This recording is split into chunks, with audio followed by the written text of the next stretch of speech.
दिल्ली में पर्यावरण प्रदूषण एक बहुत बड़ी समस्या है। यहाँ पे वायु प्रदूषण, जल प्रदूषण से लेके ध्वनि प्रदूषण भी काफ़ी होता है, क्योंकि वाहनों की संख्या बहुत ज़्यादा है। ऐसे में कुछ लोग हैं जो लगातार पर्यावरण संरक्षण के लिए काम करते रहते हैं, और उन्होंने काम करते करते बहुत सारे लोगों को अपने साथ जोड़ा है, जो लोग अब उनके साथ काम में लग कर के हाथ बटाते हैं, जिससे कि उनका कारवां बढ़ता चला जा रहा है। ऐसे ही हमारे साथ बातचीत के लिए मौजूद हैं धीरज यादव जी।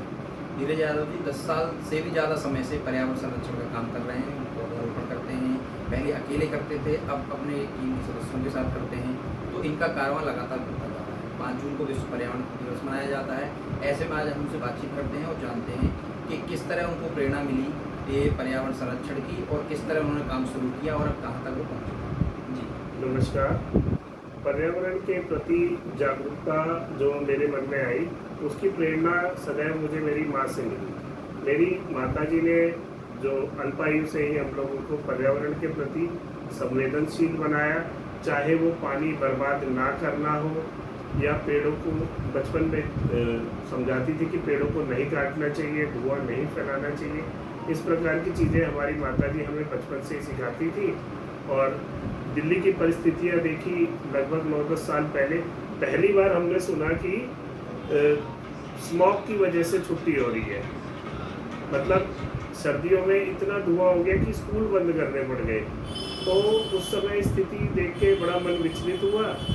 अपने मित्रों के साथ, साथियों के साथ हमने पहले रोड पे अपने यहाँ पेड़ों की देखभाल करना शुरू करा, फिर प्लांटेशन शुरू करा, और होते होते आज हमारे साथियों का सहयोग इतना मिला कि पूरी दिल्ली में अनेक जगह हमारे साथी पेड़ लगा रहे हैं, पानी बचा रहे हैं और प्लास्टिक का प्रयोग घटाने के लिए लोगों को प्रेरित कर रहे हैं।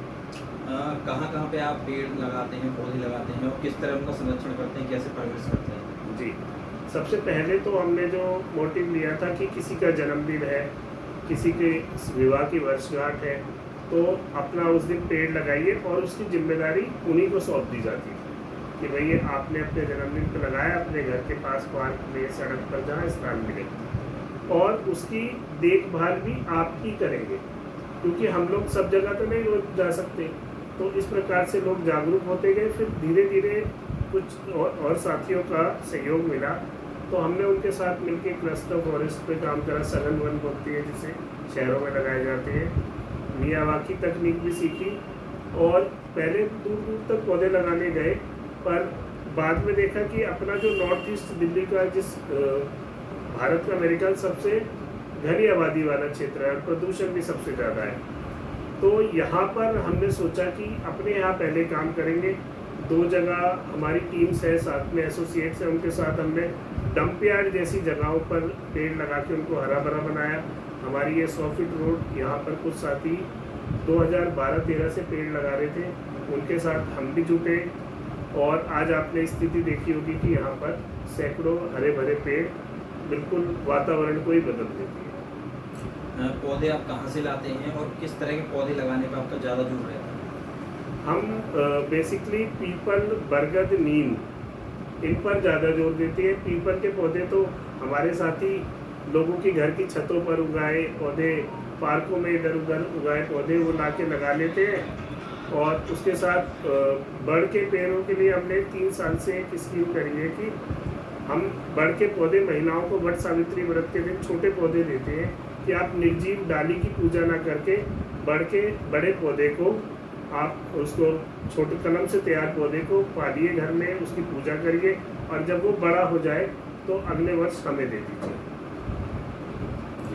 अभी दिल्ली में जो टेम्परेचर है पिछले 1 सप्ताह से 45 डिग्री से ज़्यादा है, 50 को पार कर गया था। तो ऐसे में पौधे बहुत ज़्यादा कहीं सूख रहे हैं, उनको पानी ज़्यादा जरूरत है। तो इतनी गर्मी में आप किस तरह से काम कर रहे हैं पौधों को बचाने के लिए? इन दिनों हमने अपने एक वाहन तैयार करा हुआ है, ठेली के ऊपर सारे औजार और पानी की टैंकी लेके हम लोग सवेरे चलते हैं, सभी लोग साथ में चलते हैं, जगह जगह रास्ते में उसको रिफिल करते हैं, और उसके पीछे पाइप लगा हुआ है, औजार है।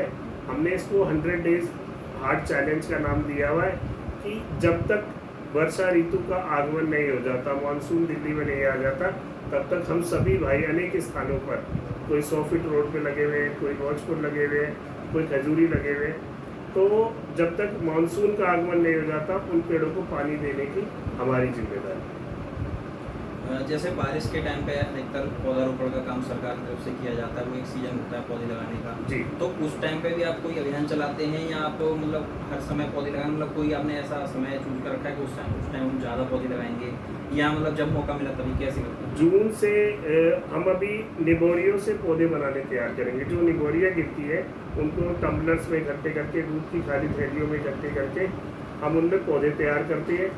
1 वर्ष में वो पौधे तैयार हो जाते हैं। पिछले साल के तैयार करे हुए पौधे हम जून से अभी शुरू कर देंगे प्लांटेशन, मानसून के आते ही, और सितंबर अक्टूबर तक हमारा प्लांटेशन का रहता है। नवंबर से हम लग जाते हैं अपना प्लास्टिक मुक्त भारत अभियान, जो हमने चैलेंज लिया हुआ है, प्लास्टिक मुक्त भारत अभियान।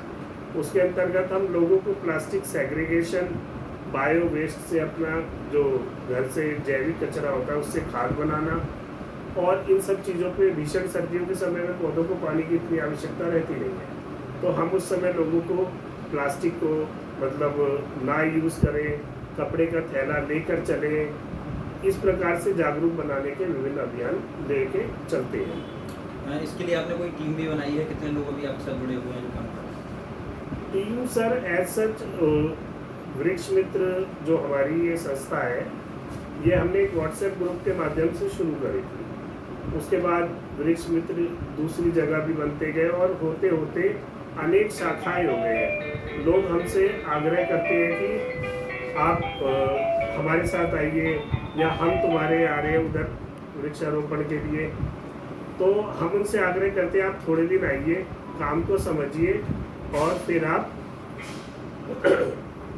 अपने क्षेत्र में शुरू करिए, तो उससे काम को ज़्यादा विस्तार मिलेगा। तो ये धीरज यादव जी थे, इन्होंने अपने काम करने के तरीके के बारे में बताया। इन्होंने बताया कि पहले अकेले काम शुरू किया, फिर और लोग मिलते चले गए, और वृक्ष मित्र के नाम से एक व्हाट्सएप ग्रुप उन्होंने बनाया और उसके माध्यम से काम शुरू किया। ईटीवी के लिए दिल्ली से मैं राहुल। 30 सेकंड